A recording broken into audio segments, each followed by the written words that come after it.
Quel avenir pour le Sahel après la mort d'Idriss Déby Itno?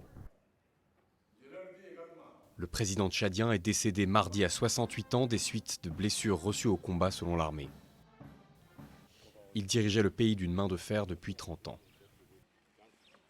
C'est avec une profonde amertume que nous annonçons au peuple tchadien le décès ce mardi 20 avril 2021 du maréchal du Tchad, Idriss Déby Itno, des suites de ses blessures au front. Le maréchal du Tchad. La veille, le maréchal venait d'être réélu pour un 6e mandat. Le président Déby était une figure clé de la lutte contre les groupes extrémistes islamistes au Sahel. La France, ancienne puissance coloniale, était un soutien de poids de l'ancien homme fort du pays. Sa force anti-djihadiste Barkhane, composée de plus de 5000 soldats français, a son quartier général à N'Djamena, la capitale tchadienne. Le président français Emmanuel Macron ainsi que le chef de la diplomatie européenne Josep Borrell ont assisté aux funérailles vendredi. La France ne laissera jamais personne le remettre en cause et ne laissera jamais personne menacer, ni aujourd'hui, ni demain, la stabilité et l'intégrité du Tchad. Le Tchad possède une armée respectée dans la région qui lui confère un rôle central dans la bataille contre les milices extrémistes opérant au Sahel.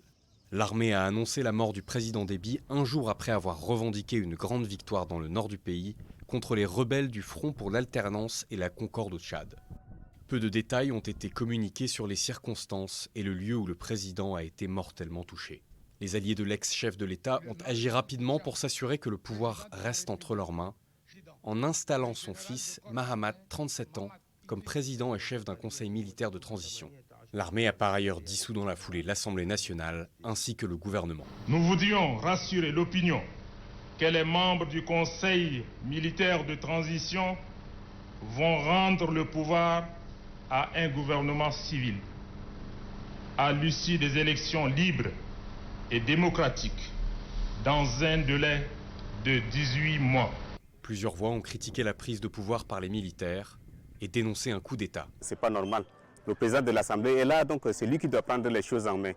Mais on confie encore au militaire, donc c'est la suite logique de Idriss Déby, donc je suis contre. Je ne peux que m'inscrire dans la ligne de ceux qui, pour le moins, condamnent la mise sur pied d'un organe militaire. Cela ressemble à un coup d'État. Et ça ne devrait pas être un coup d'État. Et par conséquent, il fallait tout simplement mettre en jeu les mécanismes institutionnels qui existent, à savoir la Constitution du Tchad. La diplomatie américaine a également fait part de ses réserves.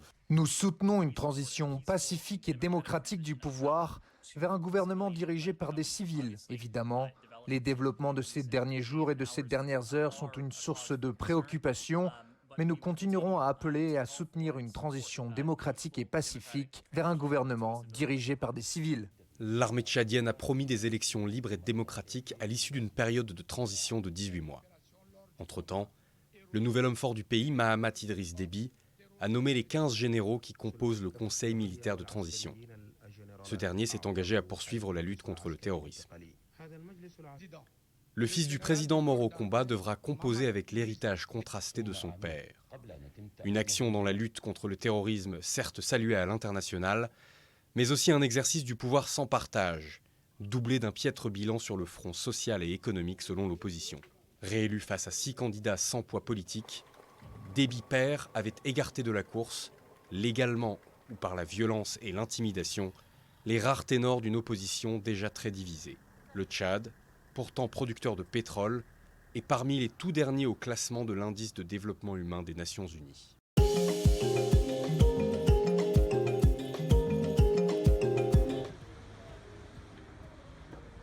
Il s'agit d'une perte considérable pour l'histoire africaine. Un incendie s'est déclaré cette semaine sur les contreforts de la Table Mountain en Afrique du Sud et a ravagé une bibliothèque de la prestigieuse Université du Cap. Sa salle de lecture abritait plus de 85 000 livres et 3 000 films sur le continent. Les pompiers ont lutté pour contenir les flammes. Certains résidents et étudiants de l'université ont été évacués.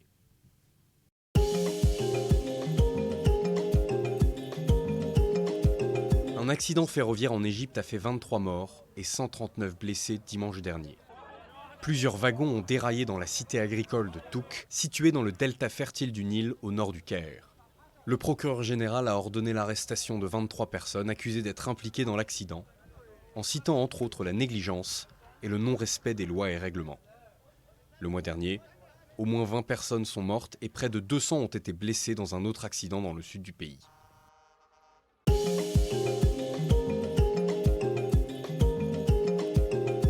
Le parti au pouvoir au Cap-Vert, le Mouvement pour la démocratie, a remporté les élections législatives dimanche dernier, offrant au Premier ministre Ulisses Correa e Silva un nouveau mandat. Le MPD a remporté 37 des 72 sièges de l'Assemblée nationale, ce qui lui permet de conserver sa majorité absolue déjà acquise dans l'Assemblée sortante.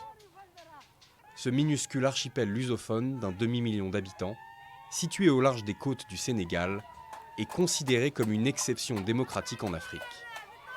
Depuis les élections libres de 1991, le pays n'a enregistré aucun incident ni violence liés aux élections et à leurs résultats.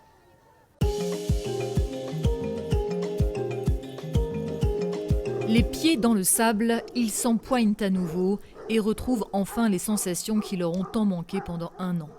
En mars 2020, tout s'était arrêté pour les lutteurs sénégalais. Plus de combats, plus d'entraînement collectif. Donc, ce qui cause énormément de préjudice à tous les acteurs de la lutte. Parce que la lutte, c'est pas seulement les lutteurs, c'est les écuries et tout l'environnement économique qui tourne autour de la lutte. La lutte est extrêmement populaire au Sénégal. Seul le football peut prétendre rivaliser avec elle. Ses origines remontent aux cérémonies célébrant la fin des récoltes dans les ethnies Sérère et Diola.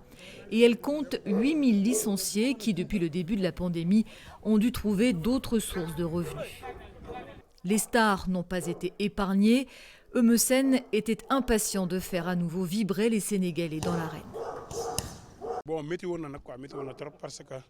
La période de la pandémie était très difficile pour nous. Si nous devions seulement nous occuper des charges familiales, il n'y aurait aucun problème. Mais il y a d'autres personnes qui croient en nous et avec qui nous devons partager ce que nous avons.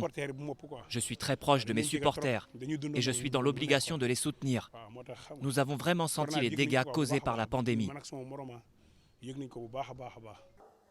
42 ans, 120 kilos, l'ex-roi des arènes rêve de reconquérir le titre qu'il a perdu en 2019, ce qui veut dire évidemment beaucoup de préparation physique, mais aussi toute une préparation mystique avec gris-gris autour des chevilles, des poignets ou des biceps. Et pour éviter le maraboutage, pratiquement plus personne ne peut approcher le champion avant son combat. Tous les Sénégalais aiment la lutte parce qu'on se retrouve là-dedans.